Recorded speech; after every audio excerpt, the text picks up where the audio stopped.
Hey, welcome back to Final Fantasy Ever Crisis. This is El Shalat. Today I'm gonna talk a little bit about materia. Um, Noticing that on YouTube there were some old materia guides when the game launched. Octo had a pretty good one that's still good for beginners, but it's a little bit outdated as they have added new materias to the game over time. How our source of power for materia has shifted from E attack and M attack percent to elemental potency.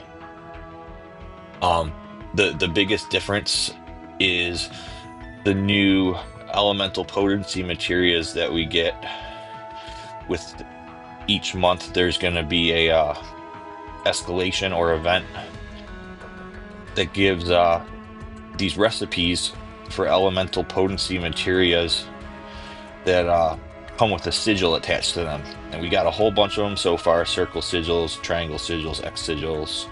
We have Blizzard for all three sigils. Some of them are only one sigil right now. But this is where you're going to get most of your power um, from materia is in these elemental potencies now. Because when you create one of these, and let's just make one of the new Blizzards ones really quick. Can max it out with synth mats like that. Every time you make one of these, the substats on them are going to be the same. You're going to get ice potency percent, M attack percent, M def, and then when we unlock that third one there, that'll be a flat HP. All of the elemental potency are going to be similar to this. You see the ones that I have leveled up here has flat HP, flat M def, ice potency, M attack. And that's a green materia orb for magic. So if you take the yellow physical ones, it's going to have P attack percent instead of M attack percent. And that's good to know that you want to cook materia for whichever damage type the upcoming event's going to be for, whether it be physical or magic. And if you look at these percents right here, these are more it's a not guaranteed, but like a better chance of getting power from these than by the old method from those old materia guides where we used to just cook ruins and pray for E attack percent or an M attack percent on them. What we used to do, either these green ruins, either with a sigil or without a sigil, we'd make one of these because they cost the least amount of materia mats to get to the 3-star bonus. These green ruins only take 10 blue mats and 3 purple mats to max out that bonus for the greater chance that it'll be a 5-star materia. It'll at least be 3-star, but it has a greater chance of being 5-star also. And that's what we used to do. We just cook these all day long and then pray that it's a 5-star. And then if you get a 5-star, you got to pray that it actually has a P attack or M attack percent on it. Because the flat numbers, like the M attack here with a flat number without a percent, that's pretty much trash. That's like a very small addition to power. But the P attack percents, M attack percent is what we're looking for on materia to increase our power more. But now, like I said, with the elemental potency ones, we have ice potency and M attack percent. And those are both percentages that multiply together to add power to our team. So when we see an event upcoming and they will announce it in notices, like, let's see, the DeChao statue dungeon ranking, it was announced on October 27th. Back then, we knew that the damage type was going to be ice, but it doesn't say if it's physical or magic. We did find that out when the event released by looking at, oh, wrong button, by looking at the screen. It says down here, magic attack plus 30. So this is showing us that this is a magic-based event. So we want to cook magic ice materia for this event to get the most power for it and use our magic ice characters.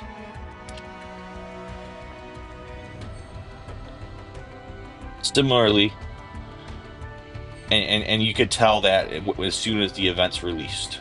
I kind of had a feeling it was gonna be magic ice as soon as they announced it was an ice type before the event launched, and we saw that it had a magic bonus just because of the recent weapons with Tifa as a magic ice. So I was pretty confident that it was going to be magic ice even before they announced it. But with guild battles, when they come out, they'll do an announcement a week before. See, it was announced on October 22nd. The event started on October 28th. And they announce in the notice that it is going to be Magic Earth. So we knew a week ahead of time that we could start cooking Magic Earth materia to increase our power for this event. The reason that these another reason why these elemental potency materias are more powerful than materia with just E attack or M attack is one, like I said, it's guaranteed that those stats are actually going to be on the materia. And two, the sum of both of those is usually going to be more than your highest great M attack materia. Like, see, my biggest M attack materia is only 11.1%. My biggest E attack materia is only 10.9%. So go to elemental potency to eyeball how strong this is. You could just add the two numbers together. So 11.4, 2.4, that is 13.8. But they're actually multiplied by each other with a base of 1. So it's actually a little bit stronger than adding them together. I'm going to show on a calculator really quick. Was that 11.4? So you're going to do like this with a base of 1, 11.4 times 1, and it was 2.4, like that. So that's a little bit stronger than 14%. Whereas if you just added it together, it's 13.8. So it adding it together is good to eyeball it, but it's actually, if you multiply it out, it's a little bit stronger than eyeballing the adding it together. So yeah, when you see an event upcoming, they'll announce the element type when it's launched. You'll be able to tell if it's magic or physical. Or with guild battle, they'll usually say if it's magic or physical a week ahead of time. Then you know what kind of materia to cook for your build to make your character stronger. And this will work out like 99% of the time. It'll be better than a straight P attack or M attack materia, because even if a enemy isn't weak to an element, that damage gets added unless they resist that element. And we've only had one boss, it was Guild Battle 3 Bahamut, that resisted all element types, so we had to have just straight M attack against it. That's the only boss I could recall that resisted every element, so you had to only build for M attack. You couldn't use elemental potency. That was before these materias came out, but back then we did have like buffs on weapons, like was it bunny feather gloves for Tifa. This is one thing that people may not notice. Yeah,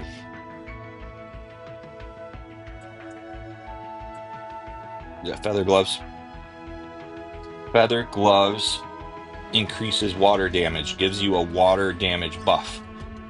Then just like Aerith's high school bamboo rod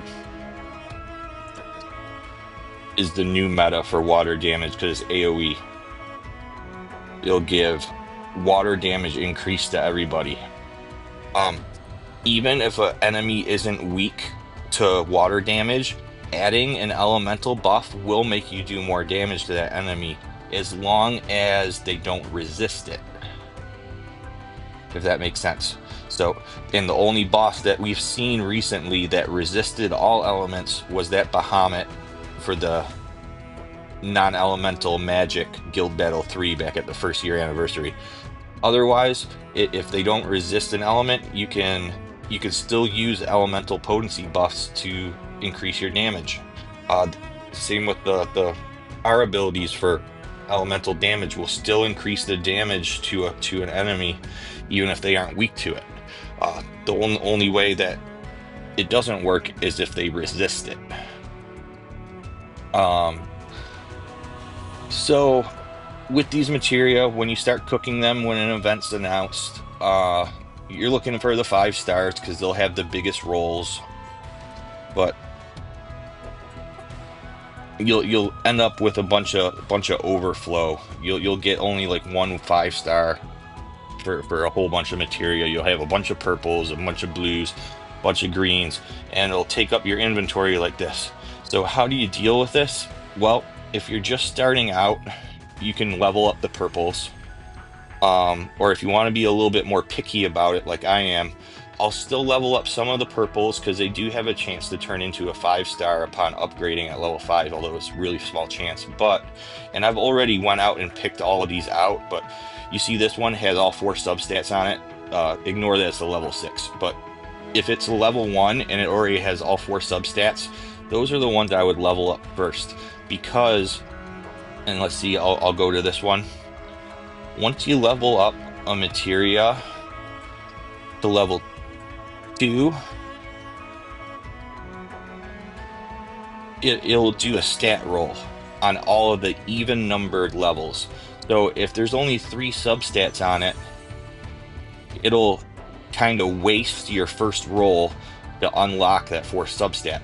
If all 4 were already unlocked at level 1, then you get an extra roll chance into the ice potency or M attack.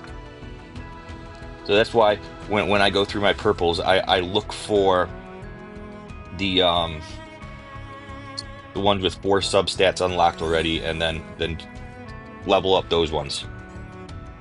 And then what I'm looking for, I'll level it up to level 6 off the bat, and if the sum of ice potency and M attack is more than 7% by level 6, and this one didn't hit it, it's like at 6.3, so I wouldn't use this one.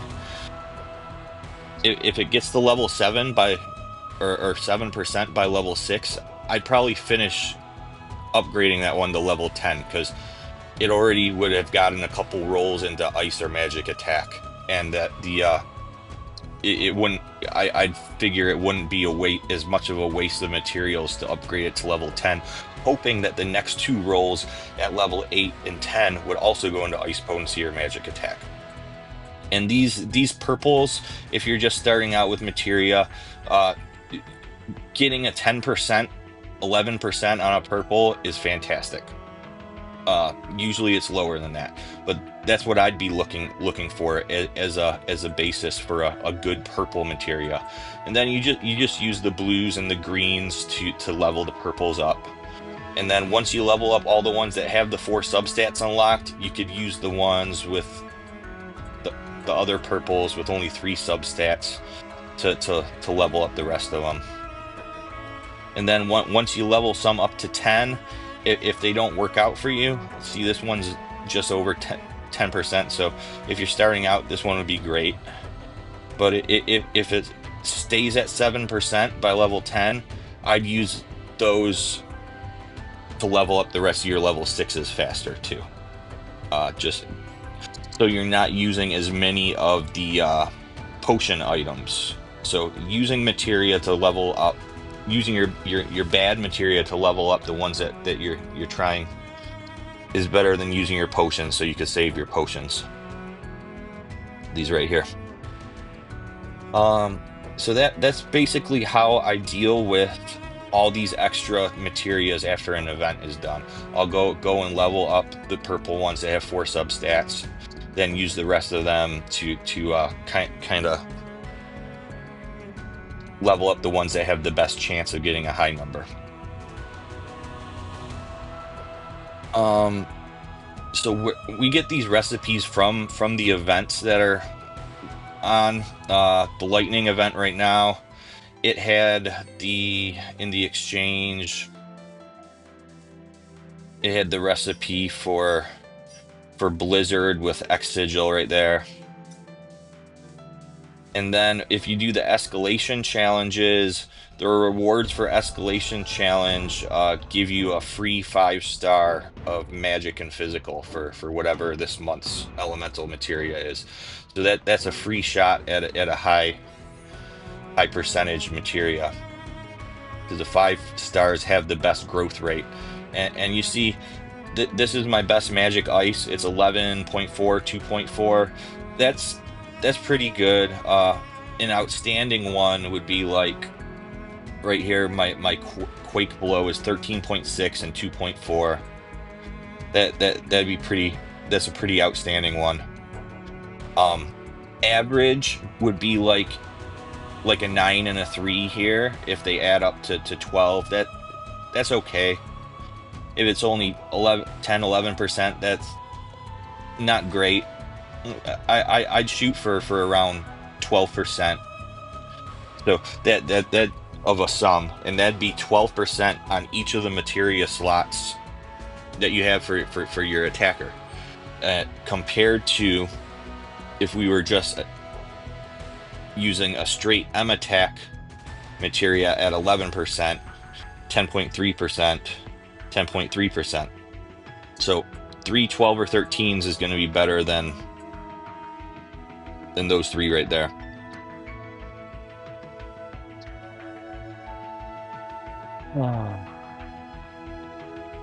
So what about the other stats? On your healers and your supports, you're going to want defenses, you're going to want HP percent, you're going to want heal percent maybe for your healer. The elemental potency materias aren't good for those, but I would suggest using the kind of materias that those characters use often. Like, healer's going to use a cure for their cure all slot, so I'd go for a cure that has a good HP percent and a good heal percent on it with some defenses. And these are going to be very random. The other materias, except for those new elemental potency ones, the substats are random, so it's much harder to get what you're looking for. That's why we use the elemental potency ones for power, is because they're more consistent with the power substats, because it's the same substats every time. Whereas if you're using your breaches, your defaith, debrave, poison for your supports, and asunas, cures for your healers, you're going to end up cooking more of these to get what you want. But asunas, cure, HP percent, heal percent's great for your healers, defense is great for your healers. Your supports and tank will usually be having the breaches, bio, defaith, debrave. You'll want defenses on those, and HP percent. That way, if you need to bring in a breach, having those good HP defense substats on them will make it so they're not missing out when you have to equip a particular materia in that slot. Right, what do I have next? Yeah, so just match the substats you're going for on these other types of materia to the roles that the characters are that will benefit from the R abilities on their weapons. Like the tanks have HP, MDef, PDef R abilities on their weapons. So those are the stats that you want to go for on their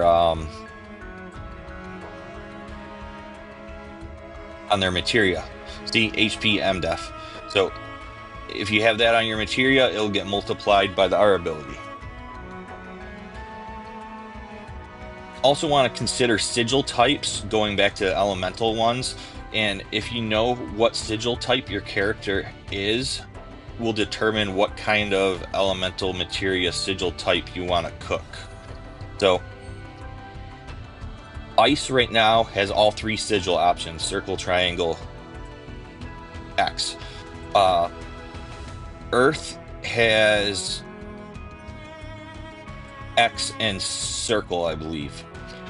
A lot of the other ones only have one choice so far, but you can plan in some cases. If you know what sigil type your character is, you can match that to the elemental potency materia you're cooking. Like, we know off the top of my head, the supports characters, Sid, Yuffie, Kate Sith, they specialize in a different sigil type each. You go to their growth stream. Where on Kate Sith right here, you can see up at the top, he has circle sigil tuning, and then all of his weapons, or most of his weapons, at least the newer ones since they made the overspeed, will be circle sigil. Let's go his most recent weapon, Witch's Broom, circle sigil. So Kate Sith is a circle sigil character. Lucia, she has triangle sigil boost 2 on 2 of her newest weapons. So, and she has triangle sigil boost in her overspeed stream. So it's good to know what sigil a character is associated with. Where's her limit break weapon? Right here has triangle boost 2, so it adds 4 triangles to the sigil instead of the regular ones only add 2. So Lucia's unique at this point, where she's the only character that has this sigil boost 2 S ability. I'm sure that Sid and Kate will get it further down the line, but also the tanks and the attackers also are associated with different sigil types. Like Cloud is a circle sigil character. So see, Barrett is a circle sigil tank. Zack is one of the only characters that it's hit or miss. Sometimes he has circle, sometimes he has triangle, sometimes he has X. Most of his recent weapons are X, but his older kit, it was random. It seems recently they are being more consistent with which sigil type characters get. Yuffie's going to be circle. Cloud, this is an old one, the first weapon, triangle. He's now a sigil, or a circle sigil. Tifa, this is an older weapon. It's X, and she is an X character. If you can look at all of Tifa's weapons, most of them are going to be X sigil. So getting to know what type, and that's a very old one, so let's not look at that one, but Shell Knuckles should be X. Bunny Gloves were X. Feathers, X. Look at a couple of other new ones. Bahamut Gloves, X. Stabbing Claws, X. See, they've pretty much put her into the X sigil ever since launch. Where's her new AC gloves? It's gonna be X.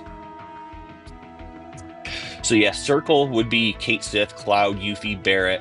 Aerith has a circle sigil on Citric Wand. I know that off the top of my head. X sigil, your support would be Sid. Then you got Tifa is X sigil for DPS. Zack has a lot of X too. Glenn's the X tank. For triangle, the support is Lucia, Sephiroth, both of them, and Vincent are triangle supporters. And then Angeal would be the triangle tank.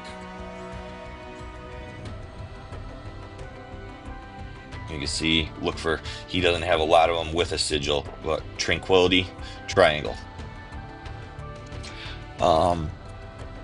So that's getting to know what sigil type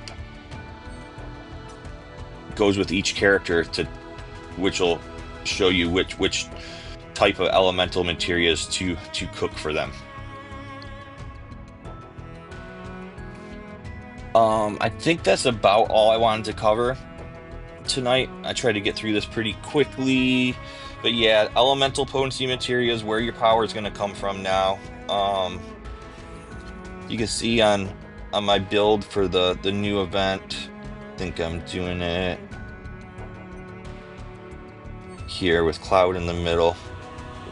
You can see I have the ice potency materia on Cloud. He's kind of just a support for Tifa here, but I still gave him like my, not my best ice potency materia, but like the 4th, 5th, and 6th best ones. Whereas Tifa has all my best ice potency materia. That 11.4, 2.4, that one's on Tifa for sure. And if you got 12, 13% on each of these 3 slots, that's as much power as an Arcanum, pretty much. It's like an extra Arcanum added onto her power.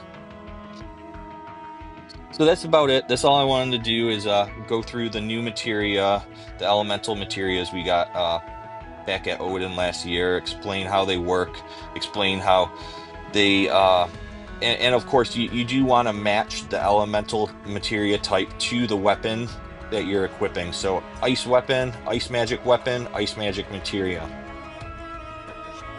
Whereas if you want to go to let's just find something I could build really quick. If you got Sephiroth with, what is this, Earth, then you're gonna want to put Earth potency materia on him. So that's Blue Bramble is a magic Earth, so we're looking for magic Earth materia to put on Sephiroth. So you want to match the materia element type to the weapon type.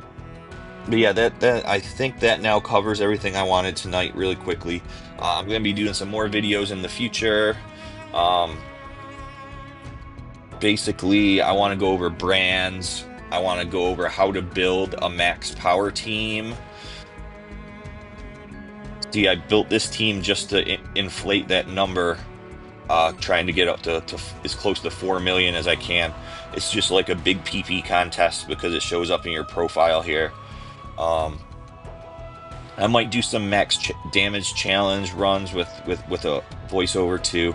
Those are some things that I'm looking to make videos on going forward instead of just on the current event fights. But thanks a lot again for listening. This is Al Shalant. Like and subscribe. I'll see you.